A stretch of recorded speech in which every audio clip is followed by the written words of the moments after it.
Good day, everyone. I am Sir Robbie, and together, we will learn the word of the future, robotics. Did you know that here in Educational Technology Unit, robotics is a priority to make every Filipino learners and teachers competent and meet the demands of the future global scene? Wherein teachers, students, and parents who wanted to learn robotics is just a click away for free. Robotics is an interdisciplinary field which integrates computer science and engineering. It involves design, construction, operation, and use of robots to assist human activities. Are you ready for this transformation?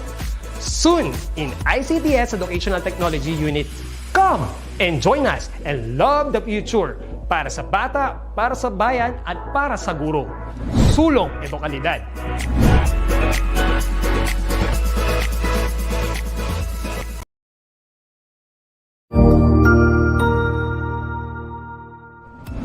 Magandang araw, Sir Wilbur po, at your service. Narito ang ETUlay upang gabayan ka sa inyong pag-aaral upang lubos na maunawaan ang iba't ibang paksa o subject.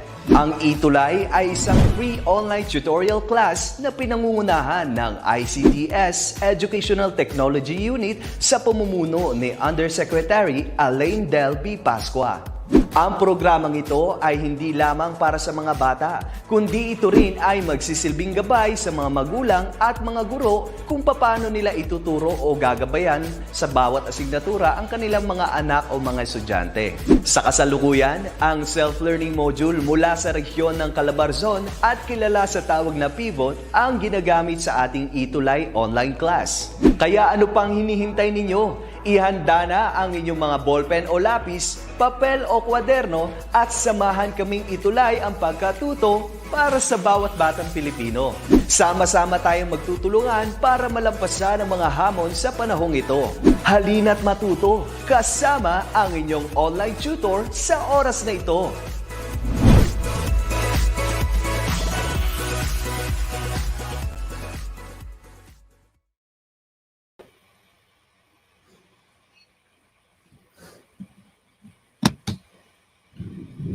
Good afternoon, everyone. Hey, this is your tutor for this afternoon. Tutor Tiny. Okay, so welcome back to our Tuesdays together with Tutor Tiny on ETUlay online tutorial brought to us by the Department of Education. And of course, it's partnership with the Edtech Unit. We are live at DepEd Facebook, DepEd Edtech Unit, DepEd Philippines, DepEd Tayo. Then we can also be viewed at YouTube, DepEd Edtech Unit, DepEd TV. All right, so welcome and thank you for your time this afternoon. I'd like to greet Ritz Melvin Hasnick. Good afternoon. I also would like to say hi and good afternoon to Ashos Nash Bandril. Good afternoon to all of us. And may you enjoy may you enjoy at the same time learn this afternoon's tutorial on the 21st century literature from the Philippines and the world. Okay, so we will be doing appreciation and understanding of European literature. That's going to be on week 6, our second to the last week together in this subject. So I hope you guys are ready. Good afternoon, everyone. Okay, so let me share to you the content standard for this afternoon's session. That's going to be learners to be able to understand and appreciate literary text and various genres across national literature and culture. This is our content standard for the entire quarter of the literature. Then, for the competency, we are going to tackle on the critical interpretations of a literary text. Applying a reading approach requires learner the ability to identify literary texts and authors from Asia, North America, Europe, Latin America, and Africa. And most particularly this afternoon, we will be doing European literature. So this is our objective for the session. at the end of this lesson, the learners will be able to identify representative text authors from Europe, and that is just a typo error. It's going to be European literature this afternoon. Then, this is what we're going to do. We are going to identify representative text authors from Europe. We are also going to understand literary text, and of course, be able to know the modern European literature, including its genre, um, and literary styles. So, lastly, we are going to appreciate a European literature. Thus, we will be reading a literature or a text coming from the region. I hope you are excited. So, before I proceed to our preliminary activities, I'd like to say good afternoon to Emily Pableo, um, of our Facebook viewers, saying good afternoon. Emmeline Pableo from Tupi Central School, South Cotabato of Region 12. Good afternoon, Evelyn Pableo. Okay, so we will be exploring your group this time. This is the final continent of our world literature.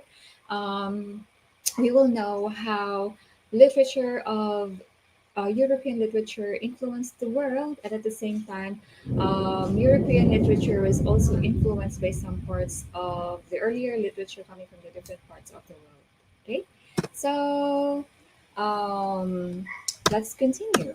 Okay, for us to be able to have an idea which countries do European literature come from, let us have a little bit of a geography. So this is a map of Europe that consists of several countries such as Russia, Sweden, Finland, Norway, Iceland, Germany, Poland, Ukraine, Italy, France, Spain. Most actually of our literary texts coming from the Europe, coming from Spain, France, Germany. There are also other several vernacular literature that surfaced in European literature coming from the different countries of the region. So, part of European literature actually is Australia. Then we have New Zealand. Okay. So, we will have our first activity, everyone. I hope we are all excited. So, to begin, let me greet first. Again, Ashos Nash Bandril. Good PM, and he is actually watching from Rafael Palma Elementary School. Good afternoon. Although I'm not really certain as to how to pronounce your name. Okay, Sir or Mr. Bandril. So our first activity would be for us to identify who this is. So feel free to type the name of your answer and then type number one and the name of your answer. Okay, so um, the first segment here would be the gods and goddesses from Greek mythology. So we'll have a little bit of a recall. Okay, so first item here is that she is the goddess of reason, wisdom, and war, and she played a major role in the epic Odyssey. Her Roman counterpart is Minerva. Do you have any idea? Just type number one and your answer. Okay, so we have an answer here from Sheena Marie E. Rubia. And that is, okay, correct. She is Athena. Okay, so thank you, Ashos Bandril. That's right. One is on Athena. We'll have another Greek mythology god. Okay, this time, okay, he is the Greek sea god, god of horses. He's also known as god of earthquake, and his Roman counterpart was Neptune. Okay, so for number one, we have Sheena, Actress, and Ritz Melvin. They answered Athena. So how about this time? Type in number two and give us the name of the god. So he is the Greek god of the sea, of the horses, and he's also known as the god of earthquake. And his Roman counterpart is Neptune. So type down your answer. Okay. Right. So we have a correct answer coming from Sheena Marie Rubia. It's Poseidon. All right. Okay. So we really have a good grasp with our literature in junior years. Congratulations, everybody. Okay. So to continue, we have classical European mythology. This is actually an influence of Europe in the classical age. Okay. So in the classical age, um, there are actually these are the characteristics of European literature. So first, on the matter of genre, just like how the rest of the literature in the world started with their genre that would consist of myth, folklores, poems, epics, fairy tales. In fact, the most popular and undying epics mythology Greek comes from Europe. Fairy tales as well, the beginning of our Disney characters or princesses. Okay, then subjects for classical literature of Europe. We also have origin of nature, origin of the beginning of the world, the lives of the deities, the lives of the heroes, of course, mythical creatures. It's also part of the classical European subjects. Then their culture, ritual practices as well. Okay. Another classical characteristic or distinction of European classical mythology, we also have gods and goddesses coming from the two popular country, if you could say, of Europe. That's coming from Greek or and Roman, and these are some of the gods and goddesses their um, from the two countries. We have Zeus, Aphrodite, Ares, Hera. Roman, we have Bacchus, Cupid, Jupiter, and you can name more of them. Then, just like how the rest of the world started our literature, um, literature comes from, or the origin or tradition is on oral or poetic. Okay, we all started in verse. We all started in oral literature, and in fact, on our early in the influence of European and early civilization of Asian literature uses pictograph or picture images to present an idea. Okay, so that's quite a lot of information already. So let's jump on. Let's hop on to another literary characteristic of your group. Now, this time, we are going to recall authors, writers, poets coming from the region. Now, here is our hint. He is one of Europe's greatest poet in 18th to 19th century BCE, and he wrote or collected the epic of poems, Elliott and Odyssey. Okay, so type in number three and your answer to the description. Who wrote the epic poem Elliott and Odyssey? So I just wanted to give a little bit of a trivia here because although he is known to be the original author of the Iliad and Odyssey, moreover, there are several um, that would contest that he only gathered or collected or created a compilation of these epic poems. Okay, right. So we have Homer and answered by Sheena Marie and Ritz Melvin. Congratulations, those are really correct. Okay, the answer is Homer. I hope I can be heard right now because um, it's a huge rain. It's raining cats and dog in my area. Okay, so here is one of Europe's writer, philosopher, and political thinker in 1265 to 1321 CE, and he wrote the Divine Comedy. His interpretation of Inferno, the nine circles of hell. Okay, so who is he? Once again, he wrote the nine circles of hell. If you know the answer, you can write Number four, and your answer.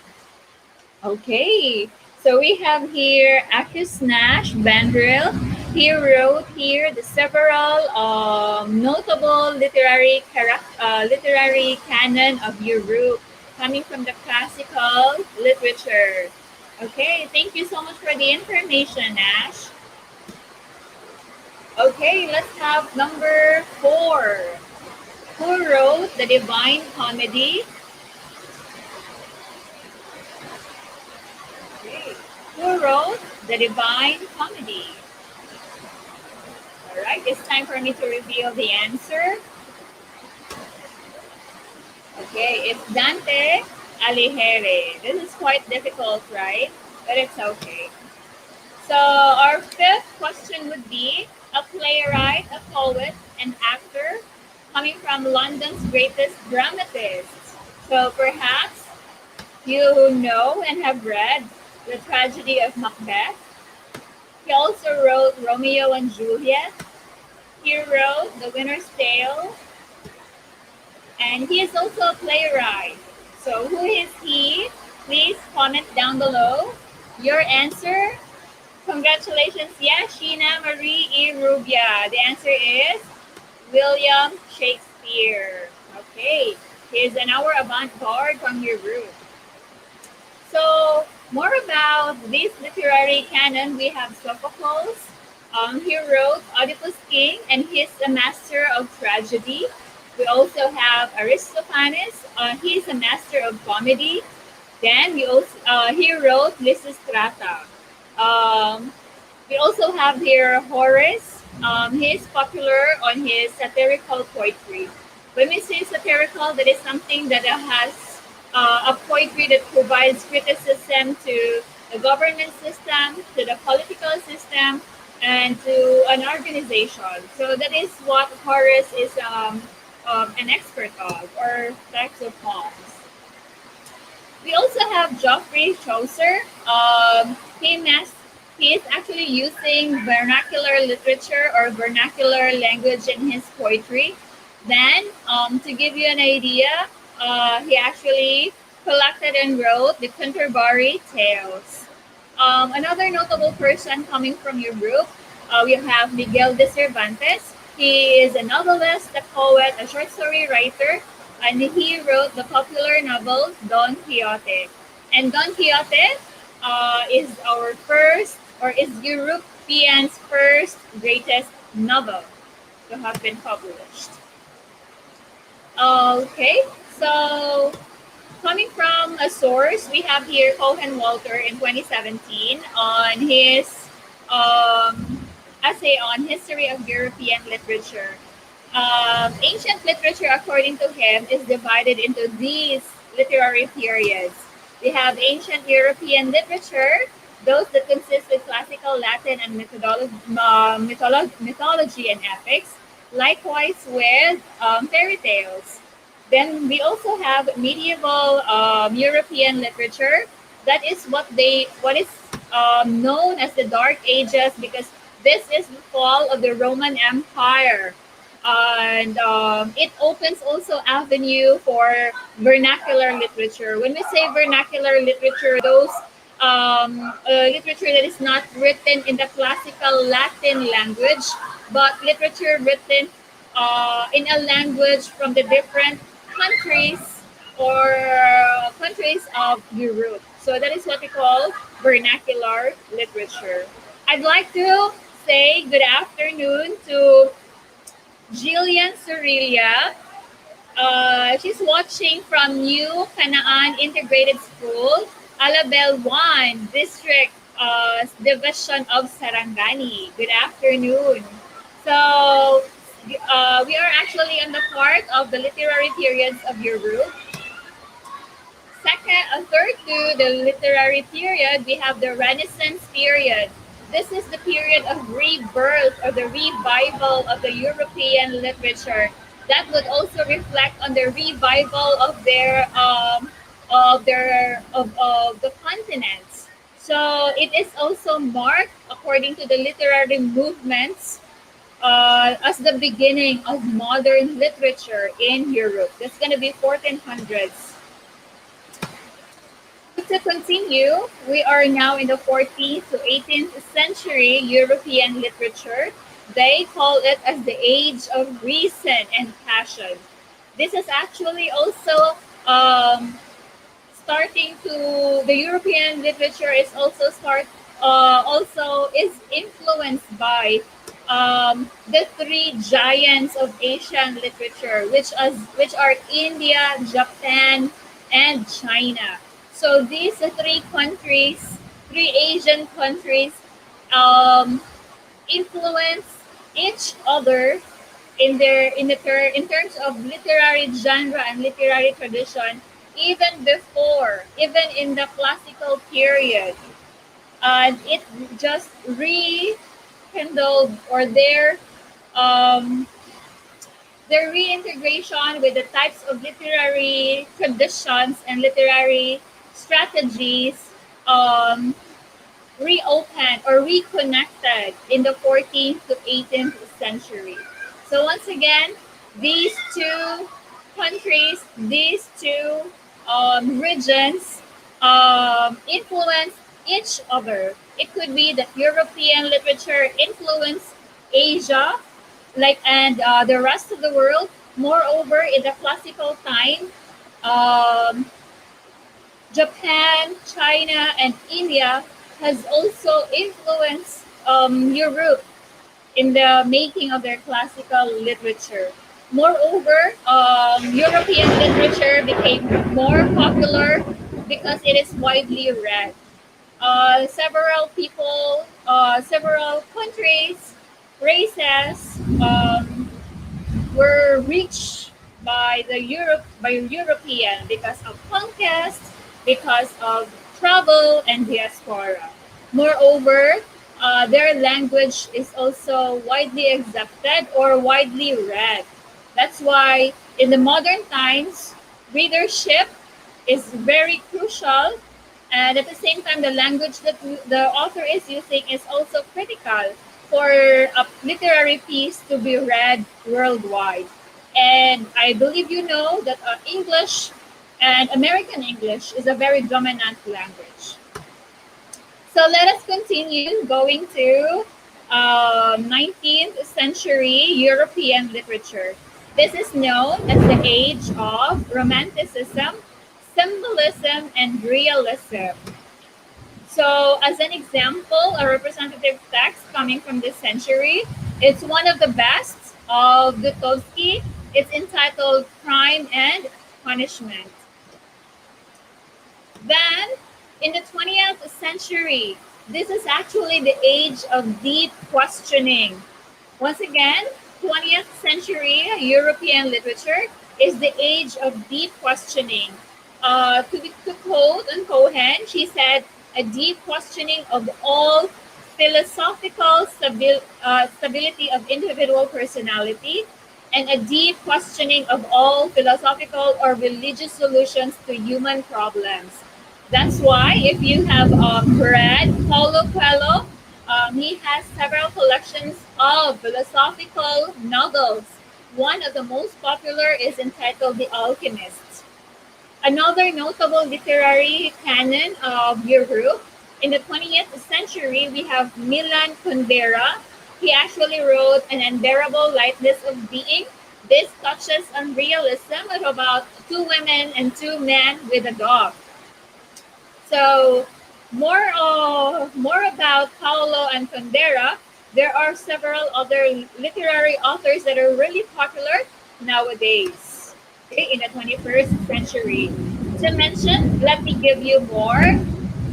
First, we have Nobel Prize winner Peter Hank in 2019.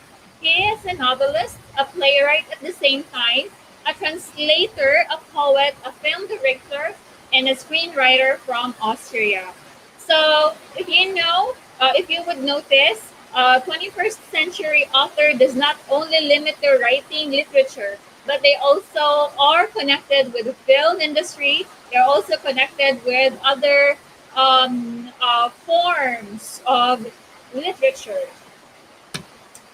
2014, Patrick Modiano. He is a popular novelist coming from France. Then we also have a 2014 Nobel Prize awardee, Herta Müller, in 2014. He's actually from Rome. Um, However, she is now currently at Germany. She is a novelist, a poet, and at the same time an atheist. Okay, so I'd like to give a generalization as to what is European literature. Basing from those activities, we have traveled from classical literature to the different periods of European roots. So it is actually very influential. It is also rich. Most of our philosophers, scientists, early literary texts are inspired and influenced by Europe. They are then they are also widely read um, because of their language and their presence in all over the world. It's very diverse in themes as well as in styles. Then it is in most centuries, realism is the theme or is a big theme, which is really prominent. Of course, in the last 2 decades of European literature, this literary text of Europe ranges several types of people at different ages of different walks of life, especially in the 21st or 20th century, that they wanted to explore question the existence of human being and what is really our purpose in living our lives. So that is the different representative texts, authors, and literary periods of European literature, from the classical period to medieval to Renaissance to the 20th century. Okay, so let's check our knowledge on the discussion of the literary periods of the European literature. To begin with, we are going to start with number one again. This is the 20th century European literature. What's this? Description. The 20th European literature is described as. How do we generally describe the literature of the 20th century of the region? Is it A? Is it a period of dark ages? Is 20th literature, European literature, a period of reason and passion? Is it the age of romanticism, symbolism, and realism? Okay, or is it the age of a classical Latin literature, mythology, epics, and fairy tales? We have answers from Sheena Marie Rubia. She answered letter B, and Miss Melvin Jaime Jasmine answered letter C. Let's reveal the answer. Who is right? Okay, it's actually the age of romanticism, symbolism, and realism. It's the answer is not here. That is my bad, because the answer is, if we go back, it's the age of deep questioning. Okay. My apologies to Sheena Marie and Riz Milben Jasmine for tricking you in question number one. Okay, so let's have question number two. He is a 20th century novelist who wrote The Unbearable Lightness of Being. This time I promise you that this is not a bogus question. So once again, in the 20th century, he wrote The Unbearable Lightness of Being. This is a novel, the one that I've mentioned earlier, whose characters are revolving around two women, two men, and a dog. Okay, good afternoon po, ma'am. Watching from New Canaan Integrated School, Alabel, District 1, Division of Sarangani. Good afternoon, Cindy Rose. Okay, no one answered, but it's all right. It's actually Milan Kundera. I invite everyone or encourage our grade 11 students to read Milan Kundera, Paulo Coelho, Peter Hank, and Patrick Mondiano. Okay, so that's all about it. The characteristics of a 20th century European literature. Now let us see how these literary characteristics manifest in a literary text coming from Europe. Thus, we will be viewing and at the same time reading a literary text or a representative text. So the title of our text would be Coraline. It's written by Neil Gaiman. So he is a fictionist, a short story writer, a graphic novelist, and he's also has participation and involvement in theater and films.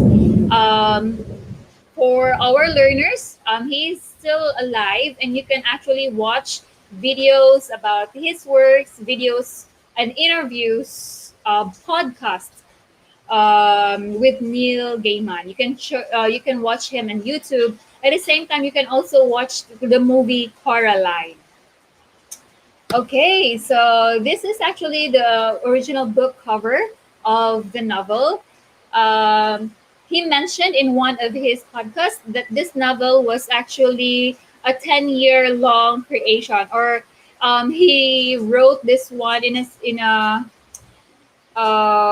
for 10 years. Moreover, 10 years is not solely for writing the book alone, but of course, there are certain parts of that 10 years that is not devoted for writing Coraline. And this is actually dedicated for his lovely daughter. Okay, so I hope you guys are excited. We will be watching Coraline. So let me share to you the trailer of the novel that's turned into film, Coraline by Neil Gaiman. Here you go.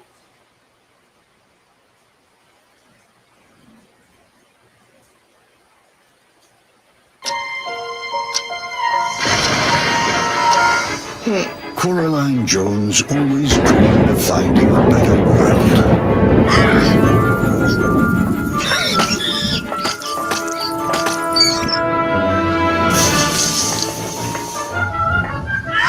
A world more exciting than this. But never did she imagine that she'd discover it in her own home.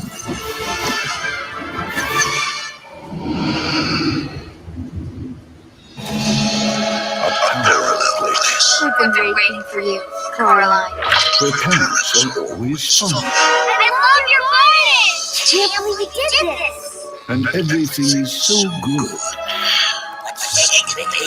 It just can't be real. Mom? You're just in time for supper, dear. You're not my mother.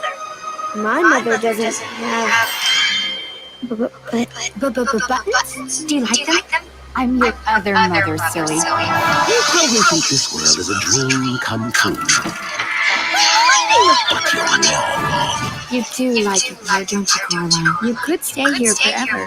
There's one tiny little thing you need to do. Black is tradition. She's got this free world where everything's better, but it's all betrayal. You may come out and you've learned to be a loving daughter. From Henry Selick, the director of The Nightmare Before Christmas, comes a world of extraordinary imagination. Spooky secrets. We're in terrible danger, girl.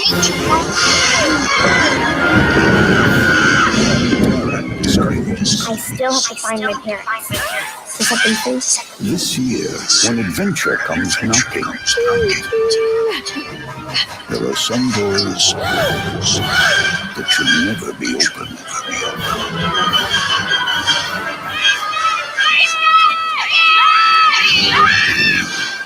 Coraline, written for the screen and directed by Henry Selick, presented in Real D 3D.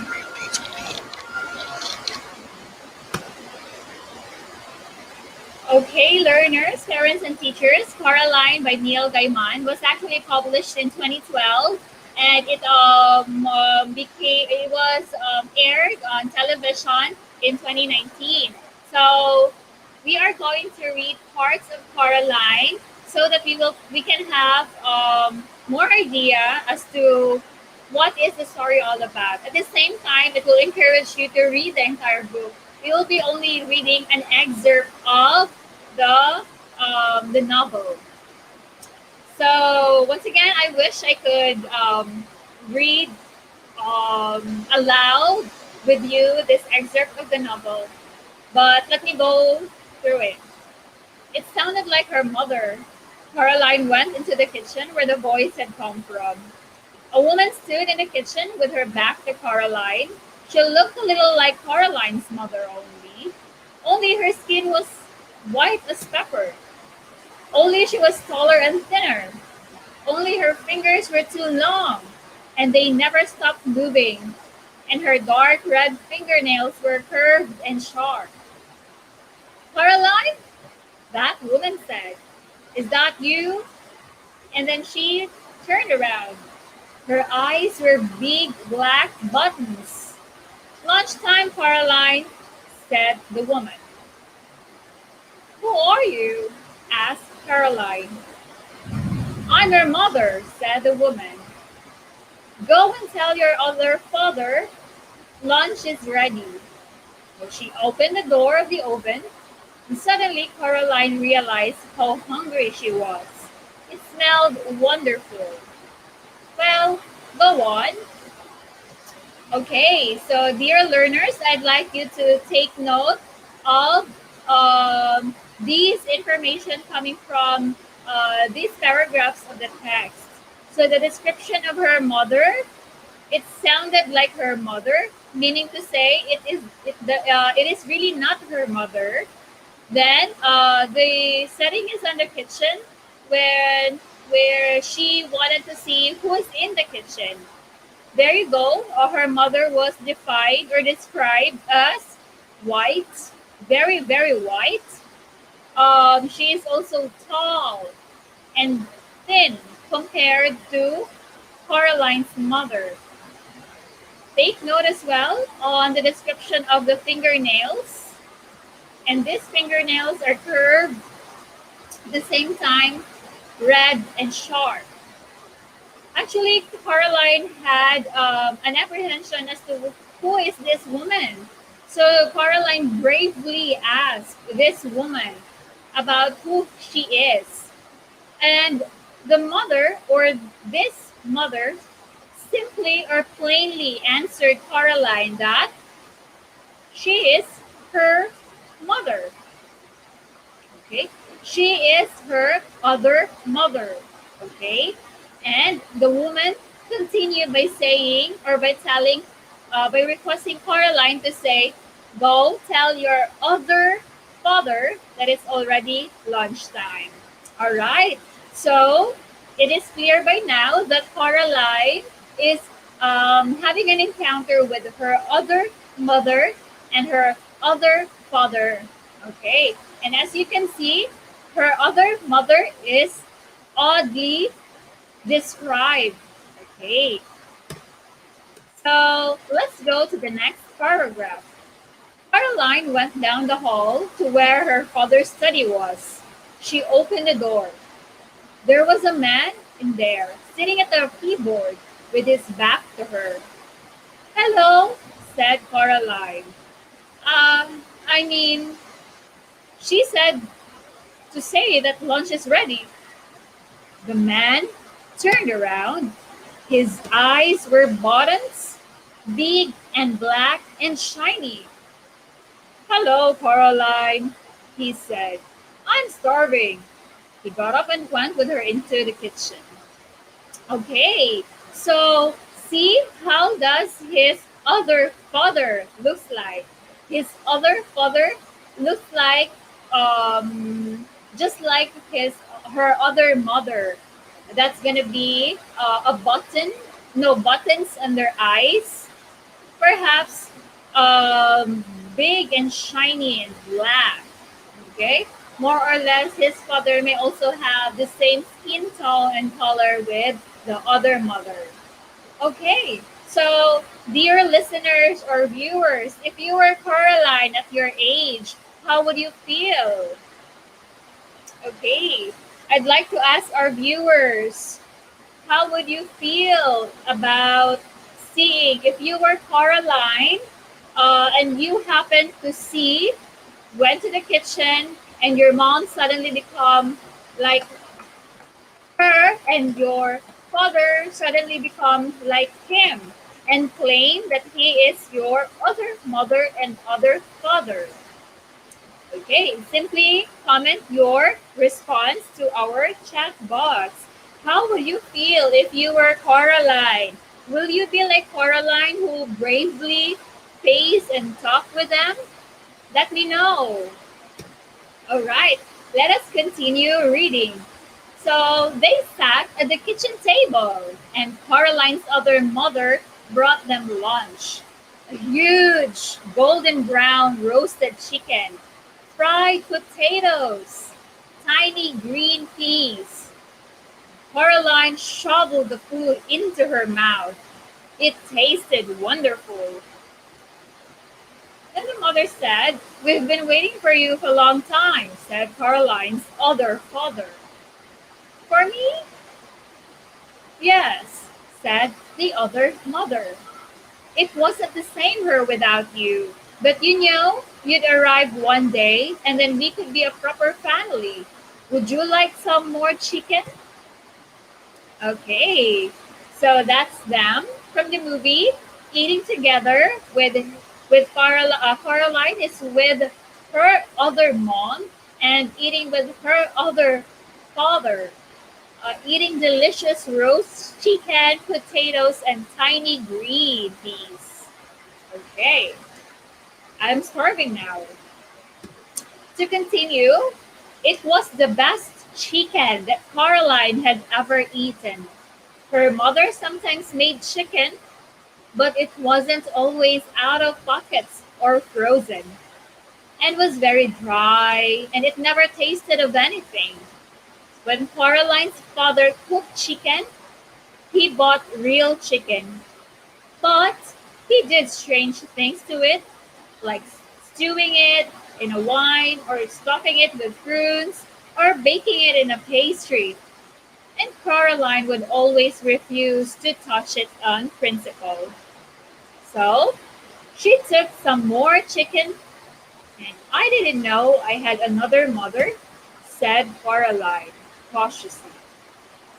Now, in this part of the excerpt, you would see how Caroline described her real father and real mother serving her with food, particularly the chicken that's probably her favorite.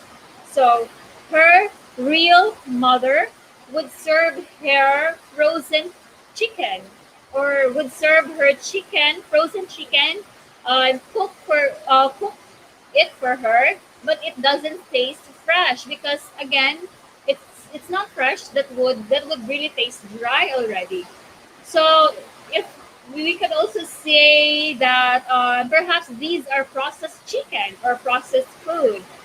Then here comes Caroline's father. She explained that the chicken that her father served her is something that is not palatable for Caroline. She doesn't like this chicken in the wine. She doesn't like stuffed chicken, and she doesn't like other cooking of chicken. However, the best chicken for her is the one cooked by her other mother and other mother. And if you would notice, they dined with her. The other mother and other father dined with Caroline. And so, when she was offered to eat more, it's not surprisingly that Caroline said that she would. Okay? So, last one. "Of course you do. Everyone does," said the other mother, her black bottom eyes gleaming. "After lunch, I thought you might like to play in your room with rats." "The rats?" "From upstairs." Caroline had never seen a rat, except on television. She was quite looking forward to it. This was turning out to be a very interesting day after all. Dear viewers, that is an excerpt of the novel Caroline by Neil Gaiman. Okay, so please be with me as we are going to unlock the meaning of the story or the message of this excerpt through this question. Okay, earlier I was asking about how would you react if you would see if you would see somebody in your kitchen, in your study room who has buttons in their eyes or who looks very strange. Okay, would you be responding like Coraline did, or other way around? So once again, that question is still open. You can drop your answer in our chat box. Then, before we go to question number one, I'd like to greet Ritz Melvin Jas Hasmik. He's watching from Bye Bye City Senior High School. Good afternoon, Ritz. Okay, I'd like to invite everyone to give your response, a reaction to the story that we've read. So here, we'll try to answer, how would you describe the other mother? Why do you feel that way? It is vividly and explicitly described in the text. It says, the other mother looks like this. Her skin is white as paper, taller, thinner than her real mom, with strange fingers, long fingernails, dark hair. Okay, so for question number two, why does the other mother have significant differences in the appearance from her real mother? What could this mean? Okay, do you think she and his other father a realistic character in their real life? Okay, so perhaps you already know the idea about it. Of course, it is not a realistic character from the real world. How do you feel about the buttons in the eyes? What could this signify in the story? What do you think? Okay, once again, dear viewers, feel free to chat your answers. From the story Coraline of Neil Gaiman, what do you think is the symbolism of the button in his eyes? Does it symbolize inability to see? Does it symbolize inability to see the reality? Does it symbolizes again a fictional character or a fictional person in Caroline's life? Okay, number four. Once again, I'm inviting our viewers to also share your idea, to share what you understood and what is your perception about the story. Have you ever fantasized about having another mother or father? Why? Okay, dear viewers, do you even fantasize? Do you ever fantasize of having another mother or father? Why? How does the story feed on his fantasy? How is the chicken in the other family different from how chicken is usually served in her household? Okay, for question number five, all of us are familiar with frozen goods or instant goods. This apart from it is cheap, it is also easy to prepare. And Filipinos, likewise in the progressive countries around the world, parents, mother and father are always busy. Father and mother are sometimes rarely seen in the house, right? Because they have to earn a living. That is something that is Caroline is fantasizing about the presence of her imaginary mother, imaginary father, and at the same time, the food that she craves on eating to be eating with her parents, her mom and dad. What does the chicken symbolize? Okay. This is just a personal opinion. Perhaps the chicken would symbolizes on the different things that Caroline wanted or aspire or wish for from his parents. Perhaps it's not about material, but it could mean that way. Perhaps it could also mean something abstract like love, time, care. If you notice in the trailer, his real father is on working on his computer with eyeballs, and is really soaking to his what he's doing, even if his father is just at home or at home. Then there's also part of the trailer wherein they are serving Caroline with an instant food, something that is ready to prepare, and his parents never even sit in the table with Caroline. So, dear viewers, you can also have your own symbolism on the chicken of Caroline. 7. The other mother encourages Caroline to play with rats. What does this tell about the other mother's character? Okay, again, the other mother encourages Caroline to play with rats. What does this tell us about the other mother's character? So, who could this be? Who could this other mother's character is? Is she a symbolism of? Is she a representation of a realistic animal, a rodent, something else in the house, or a pet perhaps, or something that could represent a mother in the house? Or is it something about where is this other mother and other father is coming from? Lastly, why does Caroline respond the way she does? Okay, let me emphasize, dear learners and viewers, the way Caroline was responded is that she bravely accepts or she bravely interacts with them. She's not even scared at all. Although she has a little bit of a confusion, and by that, she asks straightforward question about who they are. At the same time, she is not scared with them.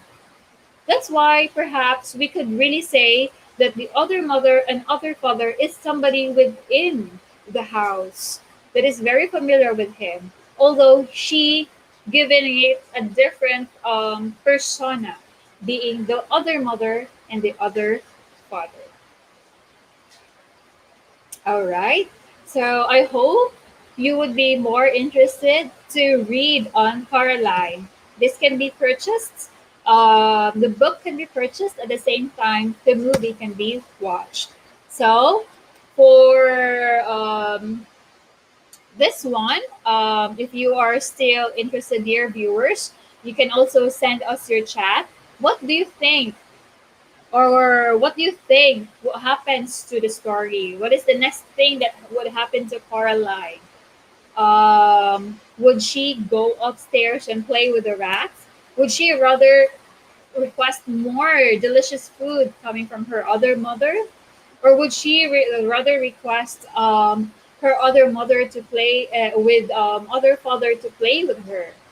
Okay. So lastly would be, what do you think will happen with Caroline's relationship with the other mother? So if you were Caroline, would you continue going with and eating with and having quality time with your other mother, considering his and her or her appearance, or would you rather not? Okay, I hope I could see and hear your comments. so that I can read them, because that is already the last part of our presentation this afternoon. That is Coraline by Neil Gaiman. Learners and viewers, I'd like to encourage you to read philosophical books. One of it is Coraline. The same thing. This novel discusses on the usual problem, family problem actually, that our community is currently facing. All of us, we're so busy with everything that we do. Learners, your time is devoted with your answering your modules, or having an online class. You spend 8 hours a day or more than that for your school activities.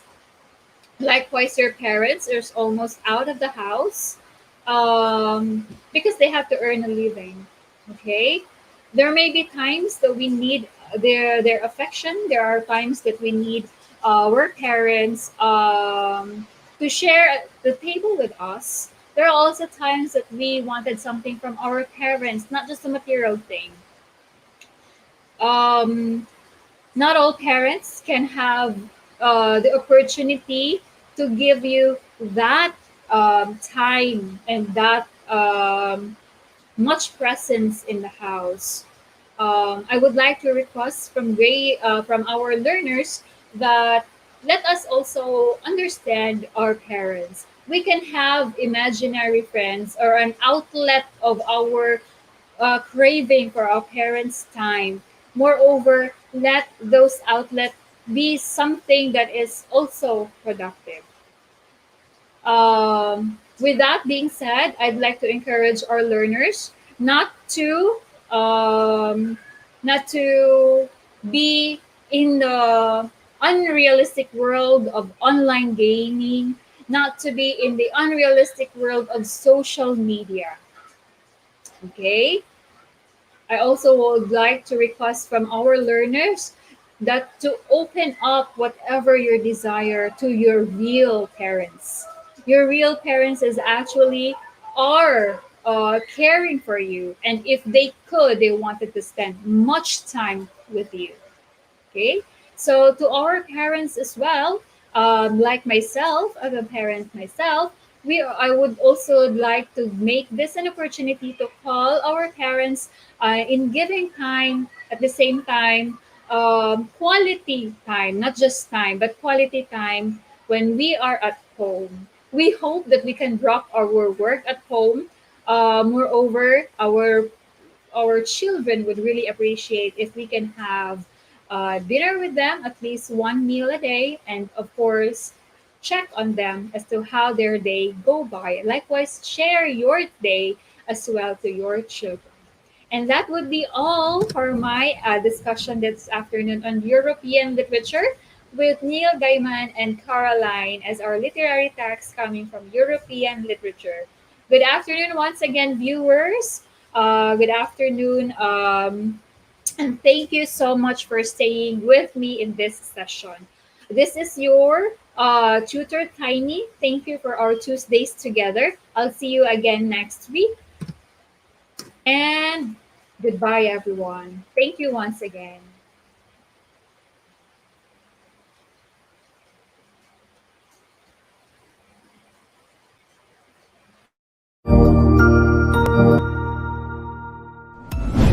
Sigurado ako na marami ka na namang natutuhan sa ating ETUlay tutorial session ngayong araw. Tandaan, ito ay hindi lamang para sa ating mga mag-aaral, kundi pati rin sa ating mga minamahal na guro at mga magulang na kaagapay natin para maituloy ang pagkatuto sa kabila ng nararanasang pandemya.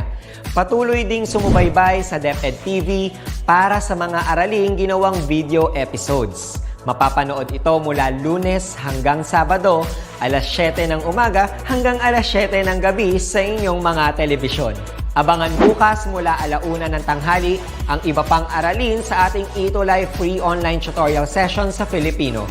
I-like and subscribe at manatiling nakasubaybay sa ating ETUlay tutorial session sa DepEd Edtech Unit FB page at Educational Technology Unit channel sa YouTube at sa DepEd Tayo at DepEd Philippines social media accounts.